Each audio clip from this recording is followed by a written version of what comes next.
观众朋友，大家好，欢迎收看《高高讲合吧》。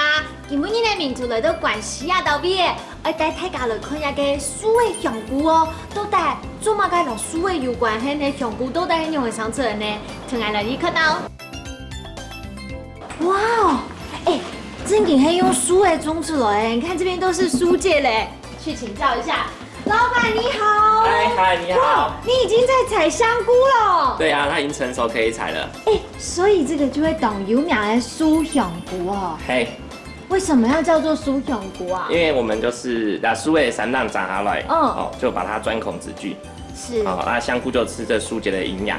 可是大哥，因为我们今天呢，其实要教观众朋友讲客家话。今天呢，我们教的这个单字就是香菇。香菇，你知道客家话怎么说？香菇。没错，就是香菇。听说你这边还有一个叫做苏木蜜，对不对？对，没错。带我来去看看好不好？我们一起来去。好。哇哦，泰哥，两个就会苏木蜜哦。嘿，借我看一下好不好？好。哇！来。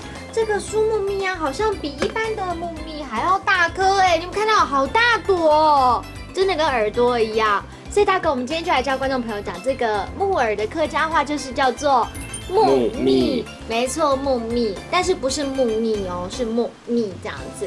那我们再来挑战一点，好不好？刚才我们看到香菇，现在看到木耳呢，我们把它合在一起来学一句话，就是叫做香菇和木耳都是健康的食物。客家话就是香菇、老木蜜都是康健的食物。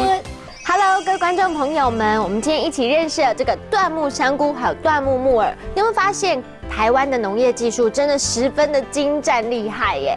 当然了，我们今天认识了许多客家新的词，一起来复习一遍哦。来看到第一个词就是香菇，香菇，香菇。第二个呢就是木耳，木蜜，木蜜。第三个，我们来学一整句话哦。来看到就是香菇和木耳都是健康的食物，香菇、老木蜜都係康健嘅食物，香菇、老木蜜都係康健嘅食物。